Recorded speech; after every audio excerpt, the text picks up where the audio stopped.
the best. And yes, that is by Eric Donaldson, one of his hit tracks, I believe. And right now you're listening to Citizen 93.7 FM. And we're back here. It is time for the big talk. The big talk comes up at 8 a.m. We do apologize for the little delay in bringing it back to your ears. Once again, my name is Sean Smith. And joining me this morning, I still have with me Mr. Salman Salami, who is a seasoned journalist. We are about to, delve deep into certain conversations and really talk. That is the point of this point where we are right now. We need to talk. And then I also have with me Mr. Abdul Waris Sholanke, and he's also a veteran journalist as well. Thank you very much for joining me this morning. Thank you. You are welcome. Thank you. It's a pleasure being with you. Okay, so this morning we are going to be talking about, the return of the president of the Federal Republic of Nigeria. He's been gone for some 2 weeks now. He went to France, and then he did pay a visit to France sometime 2 weeks ago, and now he's back to the country. And he did return sometime yesterday, and let me run quickly through a background of this particular story. And upon return, he has ordered for emergency meeting on food security, because definitely there has been protests, there has been a whole lot of things happening in specific states within Nigeria. And ordering for an emergency meeting is actually very important, so as much as to curb the spread of this particular protest, so it does not go out of hand. And apparently the president was received by top government officials, including his chief of staff Femi Gbajabiamila, secretary to the government of the Federation George Akume, national security advisor Nuhu Ribadu, and the minister of the Federal Capital Territory Nyemsom Wike. And also on the receiving line were the Kaduna State Governor Uba Sani, Minister of State for Petroleum Resources Heineken Lopobiri, the Director General of the Department of State Service Yusuf Bichi, amongst others. Now, although the presidency remained silent on the reason for the visit, the Nigerian leader was billed to return in the first week of February 2024. And, that was about a statement announcing his departure on January 24th, 2024. The trip was Tinubu's third visit to France and his 14th foreign visit since he assumed office 8 months ago. He returns amid protests in some states over the rising food and living costs, and on Monday through Tuesday, angry youth and women took to the streets of Minna, the Niger State capital, and Kano to protest what they described as the rising cost of living in the country. Similar protests also erupted in Ondo State, Nigeria's southwest. Now, on Tuesday, the Minister of Information and National Orientation, Mohammed Idris, said Tinubu had directed immediate interventions to alleviate the suffering and forestall a further breakdown in security. The minister spoke after a meeting of the Special Presidential Committee on Emergency Food Intervention chaired by the President's Chief of Staff, Femi Gbajabiamila, at the Aso Rock Villa, Abuja. After Tuesday's meeting, which is the first of a series of 3, Mohammed told a journalist it is a special presidential committee to address the issue of Nigerians. Now, quote and unquote, what I will tell Nigerians is that the president has directed that government needs to step in to stem this tide. The government will not fold its arms and see how Nigerians are suffering regarding the availability of these food items. So I want to plead with you to understand with the government. By the time these meetings are concluded, we'll be able to issue a definite statement on the government's position in this regard. But all I can say is that discussions are ongoing, and very soon a solution is in sight for Nigerians. And this is a statement that was definitely delivered by the He also alleged that some elements were taking advantage of the high food prices and the depreciation of the naira to wreak havoc. The government is also talking to major millers and major commodity traders also to see what is available in their stores to open it up, so the government will provide some intervention, discuss with them, provide some intervention to make this food available to Nigerians. And all those issues were discussed. The National Security Advisor was also there, because this also has some national security implications. All these have been discussed. The minister, did explain. Now let's, jump right to the conversation. Now that the president is back, and then, all of a sudden he is ordering an emergency meeting. He's been gone for 2 weeks. And in 2 weeks, we've had a lot of shortages. In the same 2 weeks, there has been protests, because it was due to the shortage that, protests erupted in Mina, in Kano, and now Ondo State. And that's about 3 out of 37, states, so to say. And then, are we saying that if the president is not around, nothing is going to happen in the country? Or better still, let me even start with, Mr. Salami, let me ask you the question: what exactly do you make of the president's return and his immediate order on an emergency meeting? Thank you very much. And once again, good morning, our citizen listeners. Good a thing that Mr. President, who left the shores of Nigeria on the 24th of January 2024, is back. He came back around 8:50 p.m. yesterday. You are welcome back, sir. And it is gratifying too to note that Mr. President, despite the fact that he was in France for 2 weeks on a private visit, was still in touch with the goings on in the country. It needs not be said again that it is a global village now. The whole world is a global village. The president can, from any part of the world, still take charge. That is the truth of the digitalization, or the goodness of the now technology-driven world. But be it as it may, Nigerians should not take it for granted that we, whether we want to believe it or not, now have a listening government. A government that is really ready to listen, to be responsive and responsible to the yearnings of Nigerians. We will not take this for granted. But it does not end there. Okay. There are a lot of problems calling for the attention of Mr. President. It needs not be told again that the 3 basic needs of man, food, shelter, and clothing, they are very important. Especially food. And the hen has come to roost. There is problem in the land. There is hunger in the land.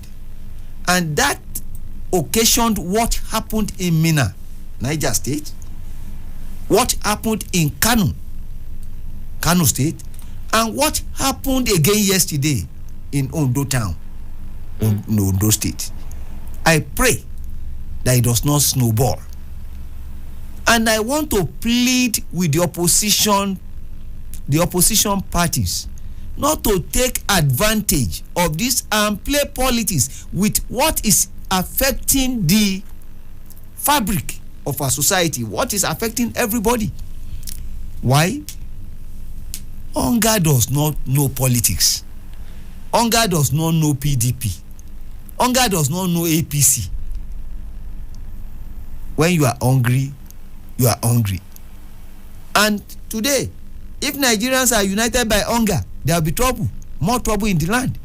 That is why I want to thank Mr. President for doing the first thing first, calling emergency meeting to dissect and discuss this issue of prevailing hunger in the land, the rising cost of foodstuffs, the inability of most Nigerians to put food on the table, the agonizing poverty in the land.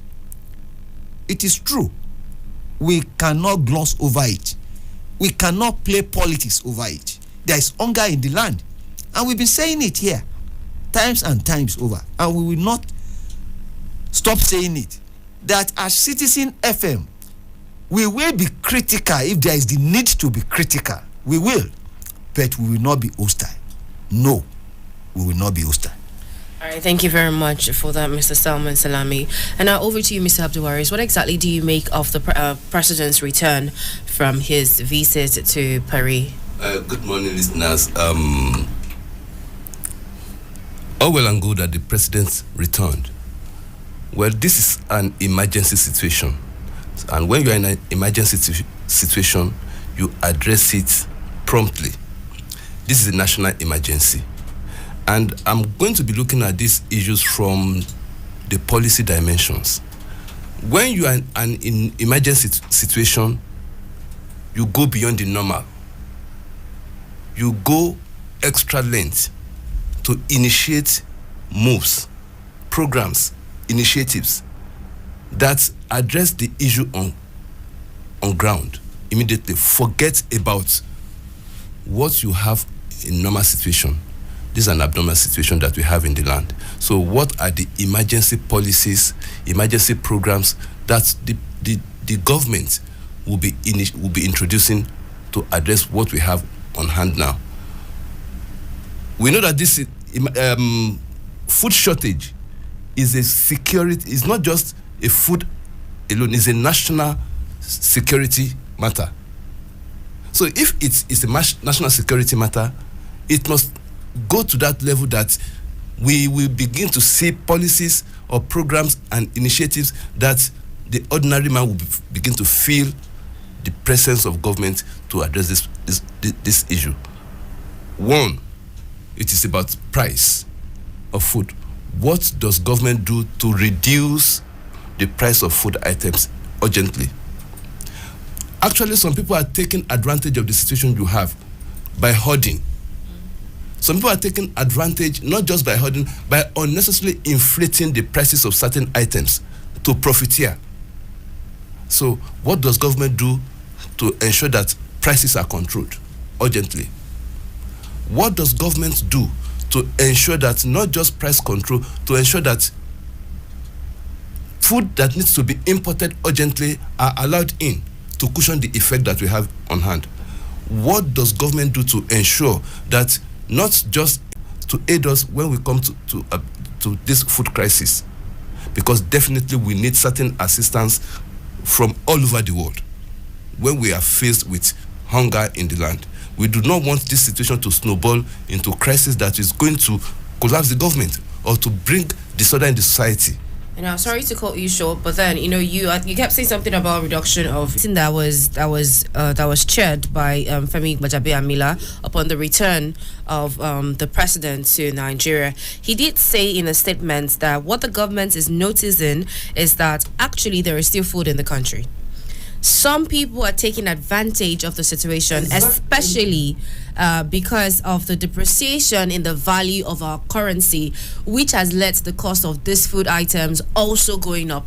And then he said that, going forward, that they would make sure that they would provide some intervention to make this food available to Nigerians. And now we would boldly take in what's it called? When there's an inflation in Nigeria, every aspect of when it comes to food, when it comes to purchasing, to increase it, taking advantage of everything. Just like he has said, the value of our currency is depreciating. So obviously, the cost that a marketer would buy an item from a wholesaler, same price that they bought. Now, when I was putting this thing forward, I said we need an extra effort. You understand? Look, this is a policy issue. What does government do to ensure that prices are stabilized? It is beyond, when we are talking about inflation, we are still talking about normal economics. We should go beyond the normal economics to do the needful. You see, for instance, when we are talking of subsidy, what do you subsidize? Food is one of the items, when you are in this kind of situation, food is one of the items that needs to be subsidized. So, if people are importing certain food items at very exorbitant rates, what do you do to ensure that they bring it in at the price that is, at what does the government subsidize in it for them to ensure that they continue to bring such items in? It is usually when you are in an emergency situation, you pursue emergency policies, regardless of what is going to cost the government at the short run. It is you must introduce emergency measures that is going to assuage the problem we have on hand. Okay, but then what do we say about exporting our foods? Now, exporting our food. If we have food in Nigeria and some people are exporting it, what is the incentive for them to be exporting such food items? So you go ahead to introduce a policies that will prevent them from taking the food out. But it is because of profiteering. What it means is some people are deliberately shipping our food out. So what policy do you put in place to ensure that this food does not go out again and is consumed locally? I remember, and this actually is actually at a local level. In our days, there was in Ogun State Broadcasting Corporation, they will ask some farmers from the hinterland, where are you taking this fruit to? He said he's not selling it inside, he's taking it to Lagos. They will ask this one, I'm not selling this one at home, I'm taking it to Lagos. And I said, we do not say you should not take this food to Lagos to go and sell, but think of home first. A lot of people are profiteering from exporting food that should be consumed locally. Okay, so let's even talk about, thinking of home first. In a number of, the caller that joined for the newspaper review actually did call, and then he said, he remembers how Benue, there stories, what's it called, on the internet or in the media, where they would tell you that this particular state was attacked by bandits. Now the environment is not safe. People don't feel safe enough to go to their farms. Now, how exactly do you expect the constant supply of food to continue, Mr. Salami? Well, there is food scarcity, there is shortage of food. How do we get here? What is the cause of food shortage? Why is it that farmers prefer to take their food store over their produce from the hinterland to the urban areas? These are some of the questions we should interrogate and have a robust conversation of. Has caused havoc. Our farmers are not really prepared to go back to the farm. Exactly. Let us face the fact. They are afraid of being kidnapped. True. Because the farmlands are no more safe. They have been taken over by the terrorists, by the bandits, and by the kidnappers. And you know what? Only the living can farm. A dead person cannot farm. The insecurity in the land is the root cause of the food shortage. That is one. And it only means we have to address squarely the insecurity in the land in such a way that farmers will be safe on the farm. Sure. And two, what is the incentive? What is the incentive? Because you can't be doing something at a loss and you still continue to do that thing. You will not do it. And three, what makes it more attractive? Take the foodstuff to urban areas than sell it to our rural dwellers in such a way that there will be food. And what is the government doing on all these things? Is there a subsidy? If there is going to be subsidy first, you need food. In fact, the Yorubas have this saying that tebi ba ti ton ninu ise bushe, that if the hunger indices in poverty is taken off, there is no more poverty, so to speak. Our existence, this is an emergency. Exactly. This is an abnormal situation. We need abnormal solution. Exactly. And the government, that there is hardship in the land, it is visible to the blind.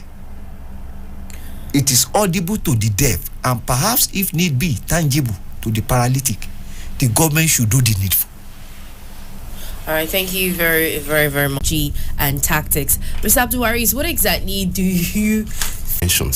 And in each area, that if any area is problematic, it's going to have security implications. Understand? And it can be exploited, such areas, when there's a deficiency in a particular area of national economy. Yes. So now let me actually zero it down on food. Food, as the most basic element, can trigger off anything. Men, look at, are actually supposed to be, imagine the number of river basin development authorities we have in the country. What is coming out from them? In fact, they can produce more than what the ordinary farmer, what acreage of land are the ordinary farmers, what acreage of land are they farming? What is the size of farmland that is the river beds? Are they really productive? Are they producing? Are they serving the purpose? And it is the what you have in reserve that you have to recall to distribute freely. That is why I said in the beginning that when you're in this, doing the necessary in the areas that need to be done. All right. Thank you very much, sir. Mr. Salami, please. Now, let me quickly say this. What do I want to say? This is a knowledge-driven world. We have to intellectualize whatever. This is not the era of O and Cutlass farming. It has gone even beyond mechanized farming. Exactly. So, thinking that farmers in the village will produce enough food for us. What is the percentage of the people feeding? One, we should now apply technology into farming. We should apply technology into our security architectural system. What do I mean by this? You don't see security, you feel security. A situation whereby about 300 soldiers armed will be following the president, that is not security. The American president, have you seen any soldier carrying arms around him? Does that mean it's not secured?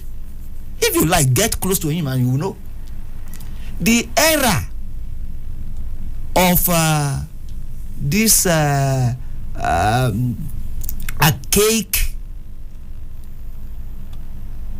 way of doing things is gone.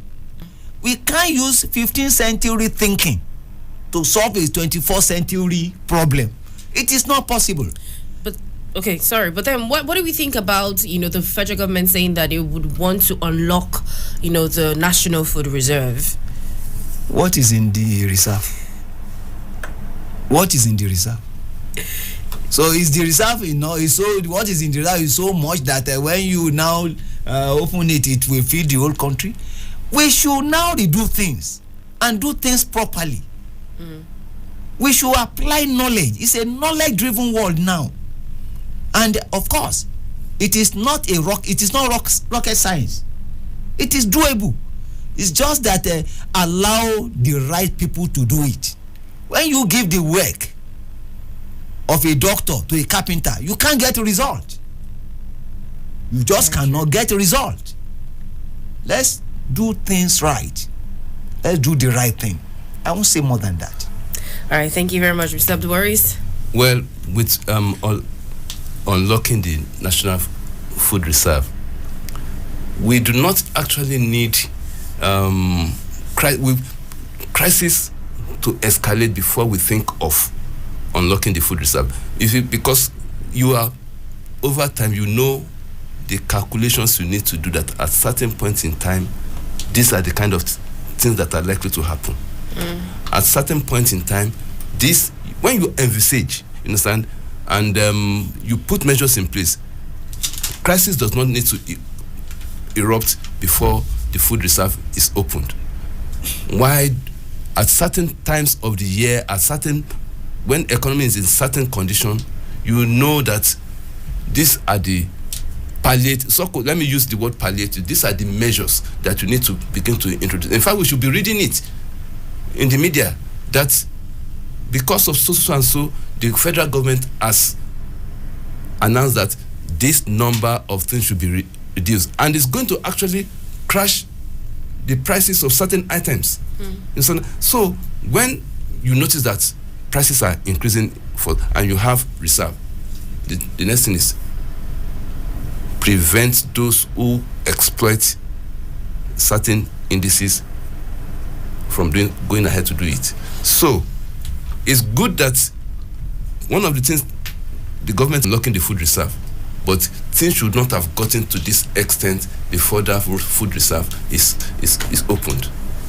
All right, thank you very much. To our listener right there, you can call in on 0818-222205, 0818-222205, and you can also reach us on 0903-2229-797, 0903-2229-797. You're listening to the Big Talk right here on Citizen 93.7 FM, and you are also listening to Mr. Abdulwaris Sholanke and also Mr. Salman Salami. We're talking about the president's return and also touching base on food, the shortage of food supply, and we're also looking at the insecurity in lines with the banditry, kidnappings, and so much more. Now, let's even still look at this. When the president came back, he said that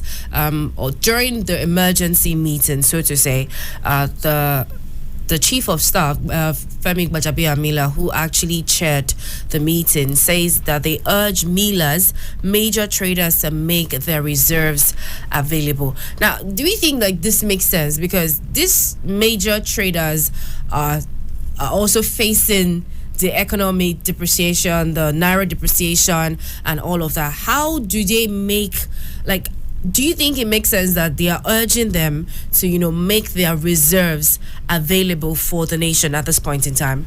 Mr. Salami, okay. You see, don't let us miss things. The reserve you are talking about is National Reserve. Oh, no, they spoke about the National Reserve, okay.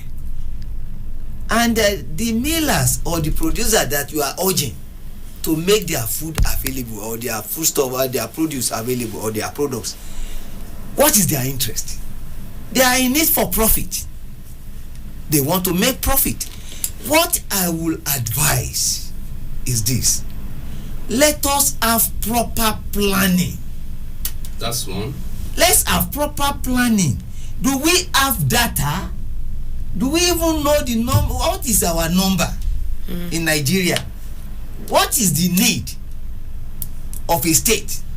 There is the need for proper planning and not this firefighting approach to issues.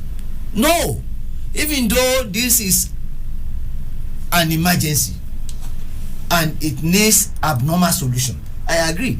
But more than this, there is the need for national planning, real planning, not guesswork or paperwork. We need to plan, and we need data to do this. Then we should be able to forecast and project. You don't wait for things to happen. You prepare for it before it does happen. That is what it is called leadership. It is called visionary leadership. We can't continue to run this country. We must do the right thing. We are studying. Do you know the date they will, the day or the date of graduation? These are some of the things that we need to take care of. Don't let us wait for things to happen before we begin. Let's be proactive. That's what I want to say. And that is where there are Nigerians who can fix this country. I'm very, very sure that there are Nigerians who have the competencies to take the front burner. Will we allow these people to work? We will get them anywhere they are in the world. Nigerians are making exploits all over the world. Let us look for them. And those who are... Moments of patriotism is sacrifice. No. Every person that is committed to the nation has sacrifices to make. So if you are encouraging the media, we are only asking them to do the patriotic duty, to have an environment in which their own business can also thrive. So if the millers are called to open their mills and support the nation, those who make sacrifices when the nation is challenged, definitely they are going to be rewarded. So it's not about just the profit they need to. They are the first people as stakeholders. Everybody's a stakeholder. The millers, whatever category of people that the government calls upon or the leadership calls upon to make certain demands from them. It is basic. They are stakeholders that must be interested in the survival of the nation. They are corporate citizens, and corporate citizens have to be responsible. So if we say they should do this, if the government say they should do this, they are saying it is a tripartite something. You have the government as the first something, then you have the second leg, which are the citizens and the NGOs. Everybody needs to make sacrifices for the nation to survive.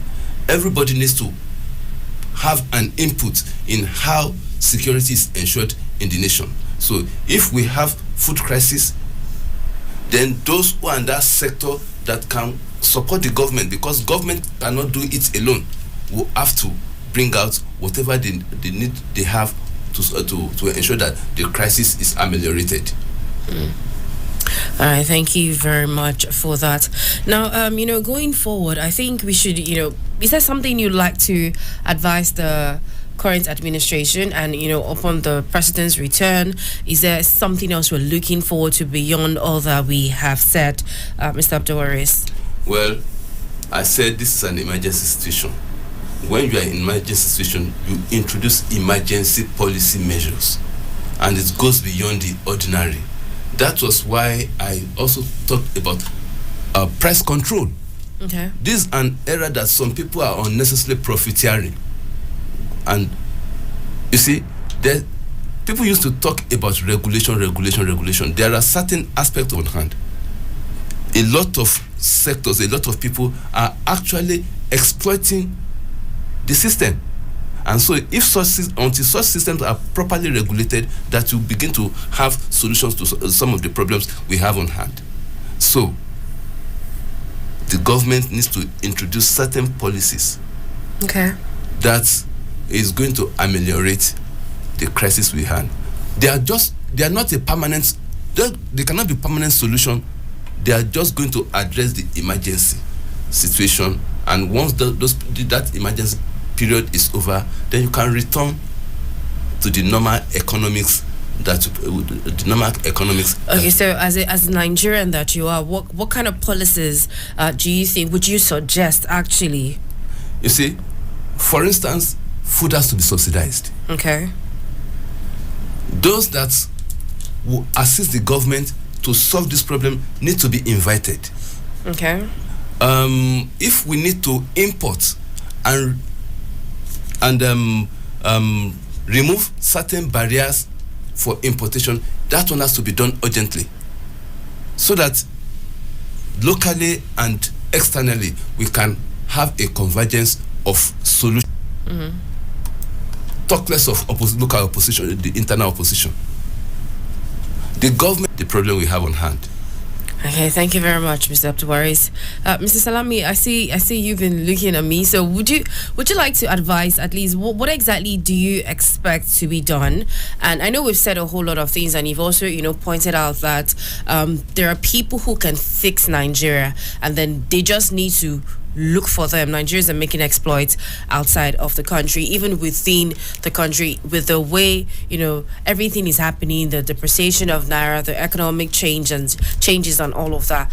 But if we were to even advise the federal government now that, okay, this is the focus, this is what you should do as the federal government, this is what... One, the federal government should make agriculture attractive. The money that is being gotten from the removal of fuel subsidy should be food subsidy. That is one. Then two, the honorable minister now calling on the manufacturers and the millers to be patriotic. It is a good one. But then you don't demand patriotism, you earn patriotism. What is it that the government is doing to make Nigerians patriotic? Americans, wherever they are on earth, they talk America. God bless America, because they know that the might of America is behind them anywhere they are in the world. You can't just take the life of any American and think you go scot-free. They can go to war because of just one person. That is the might of America is behind them. That's why they say, I'm an American. I'm an American. Make Nigeria attractive to Nigerians in such a way that Nigerians will think Nigeria, they will say God bless Nigeria, and they will not japa again, because there will be no need to japa. Nigeria is a blessed country. All we need is visionary leadership and responsible followership too. If we are able to do this, Nigerians will be patriotic. You watch out today by 6 o'clock how patriotic Nigerians will be when we march out against South Africa. Why is it that it's always on the field of football? Why? But then we can use this to inspire Nigerians to be more patriotic. Please subsidize food. If need be, allow importation of food for now. Okay. If you do that, and we discover that a bag of rice is 15,000, Nigerians will be patriotic. Yes. Very true. If you want to win the soul of anybody, it is through his heart.